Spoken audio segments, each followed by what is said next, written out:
Hi, my name is Haley Welch and I go to Union High School. I'm speaking the four-way speech contest today and I represent the Rotary Club of Southside, Tulsa. Charles Edward Welch Sr., my grandpa, was born in Edmond, Oklahoma. After joining the Air Force and getting married, he stayed in California just long enough to have 4 kids. Then they all moved to Tulsa, Oklahoma, where he stayed until November 2nd, 2013, the day he died. He went to the hospital to fight pneumonia. While there, the doctors found colon cancer. Then his lungs began to fill up with fluid, and after several days, he appeared to be doing better. All of a sudden, he had a heart attack, and his brain went 20 minutes without receiving oxygen. Then, 12 hours later, his left lung collapsed, and we lost him. One of the proudest times in his life was being a Rotarian in the Rotary Club of Southeast Tulsa. He was even president at one point. After he left to take care of my grandma, he held on to the core values of Rotary and instilled them within my sister and me, without us even realizing it. Now that I know what the four-way test is, I'm able to look back on what I remember of his life and see how he demonstrated each of the 4 aspects. So of all the things he thought, said, and did, number 1, was it the truth? My grandpa was always honest with both his work and with his family. In his insurance business, he was unwilling to make any deal that would jeopardize his morals. The integrity of his associates was worth more to him than the number on the paycheck that would come in the mail. He was never afraid to share stories of mistakes from his past. I recall him mentioning several times a camping trip he went on with my grandma, 3 aunts, and dad. He wanted to make potatoes the way the Indians made them, by wrapping them in aluminum foil and placing them in the ground so that the sun could cook them. After several hours, he returned with his starving family to find that all that was left was a small black rock of burned potato.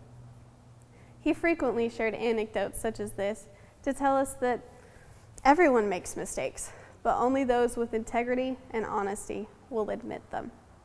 Number 2, was it fair to all concerned? My grandpa did his best to treat my sister and me equally.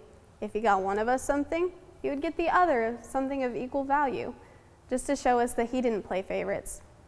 He shared everything with us and always played by the rules. His home truly felt like another home to me. He believed in an equal chance for everyone. One day, while around 10 of his Air Force buddies and him were training in an empty field in Norman, an F3 tornado touched down near enough to them that it blew their 4,000-pound truck around. They linked arms, dug their fingers into the ground, and because if one of them was going to go, they were all going to go.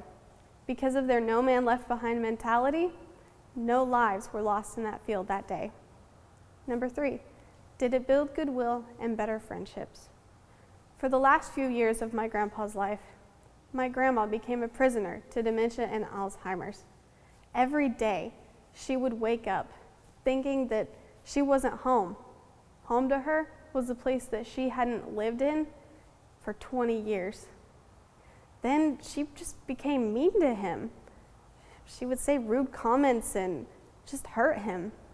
His response was to understand that it wasn't her fault and to just keep loving her more and more every day.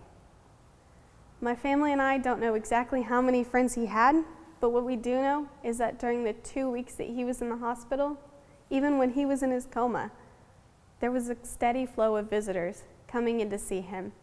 They went out of their way just to say hello, even when they knew that he couldn't say it back. Number 4, was it beneficial to all concerned?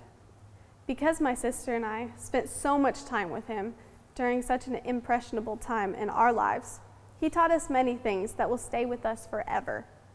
He taught us that hard work pays off. Every fall, we would go to his house and pick up the sweet gum spiky balls that had fallen from the tree in his yard. He would pay us a penny for each one that we picked up, and each time we would each end up with around 40 bucks.